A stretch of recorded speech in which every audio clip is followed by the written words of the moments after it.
Hello. Today I'm going to speak to you on another important aspect of the Guinean life, and that is the police service.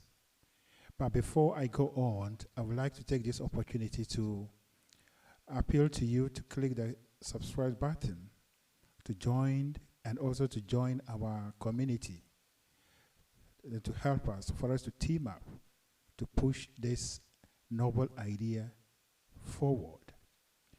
The whole dream is to emancipate ourselves from the mental slavery bondage that we find ourselves in, and that is ignorance. And as they say, ignorance is a disease, and therefore, when you are suffering from ignorance, that means you are sick. And that is why the main focus of my job is to expose some things, or expose you to some basic things that we're supposed to know. But unfortunately, we are not abreast with them. And I am speaking from experience. I was born and raised in Ghana, and I traveled to the UK after I completed University of Ghana, and I spent over 10 years in the UK. In the UK, I worked as a teacher. I was a student, and then changed over to become a teacher. I was trained in the English educational system. So I'm a qualified teacher. I'm qualified to teach any part of England. You see? And so whatever I'm saying is from a practical experience. And in Canada here, I have worked in a banking sector. And that also gives me an opportunity to look at this part of the world from a different angle. By the way, so today I am going to speak to you about the police service. But before I go on, I also want to make this statement that everything that we practice in our lives today as our modern day lives are inheritance from the British. If you take even the church or Christianity was introduced to us by the Europeans. And then if you look at governance, what we call our political system, we were introduced to it by, or it was given to us, it's an inheritance from the British. If you take our education, if you take everything that we call modern experiences or modern aspect of life, all of them are inheritance. And therefore, if there is anywhere to seek or to look for benchmark in order to see whether what we are doing the right thing or not, then it must be those who gave us those ideas. And that is why I always speak and use United Kingdom, Britain as an example, especially when it comes to Ghana, Nigeria, Uganda, Tanzania. These are all British colonies. And therefore, whatever we have in our lives today was given to us by the British. And if we want to see the progress that we are making, then we have to match ours to them. And so the police service, Ghana Police Force, was established in 1894 by the colonial administration as the Gold Coast Police Force. And that was what was handed over to the first administration under the leadership of Dr. Kwame Nkrumah. And as a matter of fact, if you look at what we have today in Ghana, from the colonial time, there has not been any differences in the colonial administration and structure and what we have today. You see, and so as a matter of fact, Ghana Police Force is a colonial institution that has never seen any kind of change or reform. The general impression, the general mindset, the general conclusion in Ghana is that, and other African countries, is that the police service is a corrupt institution. The men and women in the police uniform are not respected. But today, I am here to expose you to the truth that it is not the men and women in the police service, the men in uniform, that are corrupted.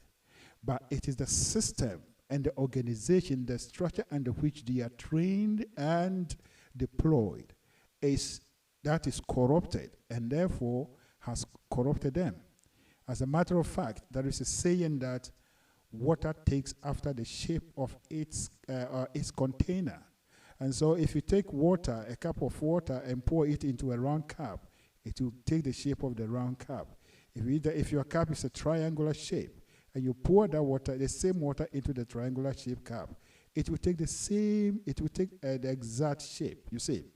And so the training and the exposure that you are given to as a police service or police service man or woman is what you will wear, you will bear. You have to adapt to it, whether you like it or not.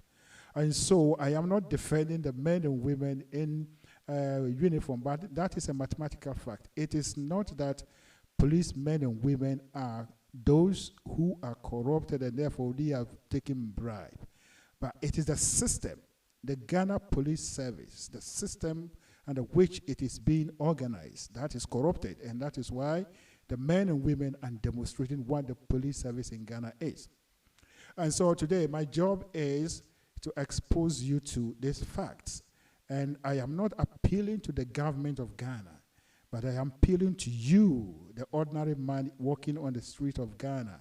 And also my brothers and sisters in the diaspora, if you are in England, if you are in the United States, if you are in Canada, if you are in any part of Europe, please put your eyes and your mind on the ground and try to understand their police service. But today, my focus is on England because they gave us police service.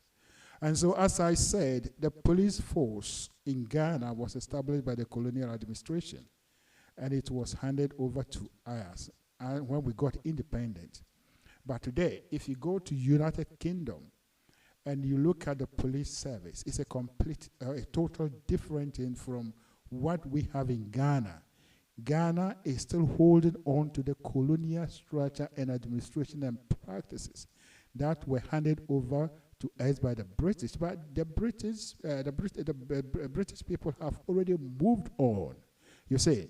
And so the other day I spoke about local government reforms. Whatever I'm saying about policing will work only when there are reforms or there is a proper structure of local administration. And so this is how the police service in the UK as compared to Ghana is. In the UK, there is nothing as a centralized police headquarters. I repeat, in the United Kingdom, those who gave us the police service, they don't have national police headquarters, and they don't have IGP. What they have is, they have territorial police forces. So United Kingdom or England, the United Kingdom is divided into territories. If I'm to compare it to Ghana, I would say maybe district levels. And each territory organizes its own police force. These forces are autonomous, independent, with oversight responsibility of the government under the Home Office. Those of us in England listening to me, you can verify this. If you're not in England and you are in any part of the world, even if you Google it, you will get this information. I know this with experience or from experience. And so when you go to London, we have the Metropolitan Police Force or Scotland Yard, which is the head is Scotland Yard. That police force is responsible for all the boroughs in the London area. That is their jurisdiction. They are not under any police headquarters. And if you move out to other counties, other areas, they also have their own police services. And so the police administration is brought to the local level, and they manage it themselves at the local administration level. And for there to be transparency, for it to be efficiency, and to hold the police service accountable, they have what we call Police Service Board. And it is the police board that hold the police, each territorial police accountable in terms of malpractices or the grievances that the civilians, have against the police service. And so there is nothing as the IGP who is in the London controlling all the police forces in the United Kingdom. The Home Office is not part of the police force, but it is a government branch that has oversight responsibility. So if you take Ghana, maybe the Interior Ministry should hold that responsibility. The office of the IGP and all the roles, all the officers that are under him at the regional, the national police headquarters are not necessary. And that is where corruption and malpractices begins. One person sitting at the national level, controlling all the police force in the country. Everyone is trying to work to please him or him and his people. And so even if you have to look at it from this angle, look at the amount of resources, amount of money that goes into the creation and the maintenance of the National Police Headquarters in Accra. The salary of the IGP, the deputy IGP, and all those deputies, and all that. Then you take it to the regional level. Those amounts, the cars they ride in, the offices they live in, all these things, even their accommodations. If you put all this together and distribute it to the district level, every district will have a proper and a functional police office and will be able to equip with the necessary policing equipment or resources. As it is right now, you can travel across Ghana and you will realize that police stations are dead places. Policemen and women are walking barefooted. They have no policing equipment. They have no means of transport.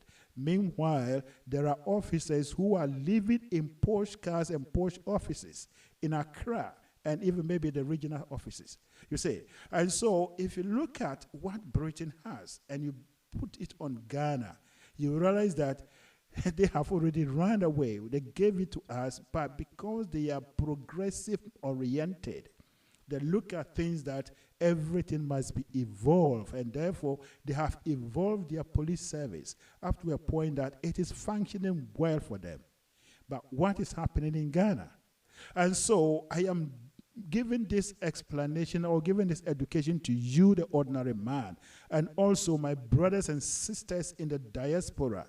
You are in America, you are in the USA, you are in the United Kingdom, you are in Canada. You hold political parties in Ghana cards. That is fair enough. We have the right to do whatever we want to do. But you should be able to show them the way. Look at what your experience is and compare it to what is in Ghana. And if you are unable to do that, but you sponsor the political parties in Ghana to come to power and do what they think or what they are doing, then you are actually supporting them wrongly.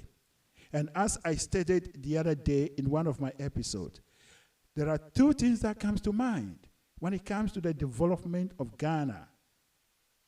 Either the leaders, not the leaders in power now, but from Kwame Nkrumah till today, either all the leaders, they are not abreast with what to do to develop Ghana, or they know it, but they are intentionally doing it, doing what they want, because they know that ordinary men and women are ignorant about some of these things, you see.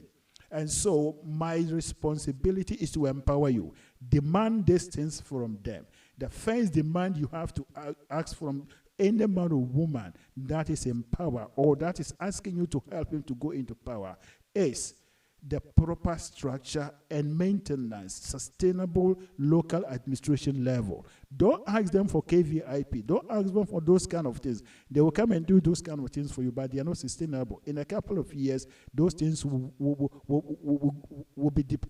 be outdated, or you cannot maintain them. But when you have proper local administration structure, local administration functioning, those administrations, you can call on them or you can fall on them to give you whatever you want from them or you want from the government, you see.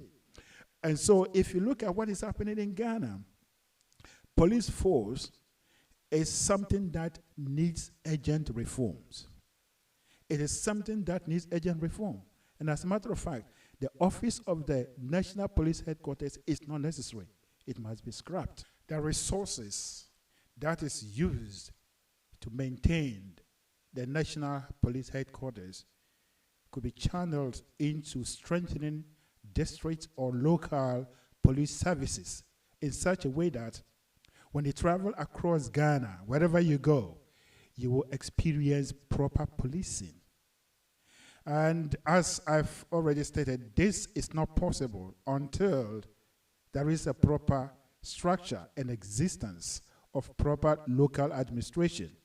And so the focus is the establishment and the restructuring of our current local administration in such a way that all government agencies, all government departments will be decentralized, if not all of them, but most of them will be decentralized to the districts. Or maybe we can create it like territorial or whatever way that we want to create it, in such a way that everything will be brought to the local people. And the beautiful thing about the United Kingdom system is that the police board is made up of civilians. They are not policemen and women, but they are civilians. And they hold the police service in the local area or in the territory area as hold them accountable, you see. And so this is just a gist of a kind of education that I'm giving to every one of you. But my request to you is begin to think carefully and begin to think beyond the common things that we are demanding from the government. Believe it or not, if you are in the diaspora and you think you want to go and do anything in Africa, or you want to, some people actually live here and go and join political parties that they are going to help. Believe it or not, you cannot help. And as a matter of fact, most of them actually went and they've been converted to do the same thing as what they are doing in Ghana, you see. So if we want to see development, if we want to see change, if we want to see proper development, where every community, every society in Ghana has the basic amenities that people or human beings in the 21st century must possess or must enjoy, then this is the time we have to begin to look the other way. And the other way is what I'm presenting to you. This is how modern societies, modern nations are organized. What we have Ghana today is a colonial legacy. It's a colonial legacy that we are clinging on. Police administration, police service has been transformed in the United Kingdom to another level, but we are still paralyzed. We are still clinging on to the colonial administration. And as a matter of fact, if we don't want to change, you don't want to use Britain or any of the advanced countries as a benchmark, then the only way for us is to create our own system. But if we want to practice the system that has been handed over to us, then there is no other way. There is no way other than we listening, observing, and learning from what they are doing. And if we do that, even with some little adjustment, we will gain more results, better results of what we are doing. And so I am going to conclude my statement or my episode today by once again re-emphasizing this point. Policemen and women in the uniform are not those who are corrupted or are corrupt, but it is the police system, the administration and the structure under which they exist or they operate that is corrupted. And if you want to see corruption wiped out of the police service and even in our community, then this is the time for us to change the structure and the operation of the police administration. Thank you, and God bless you.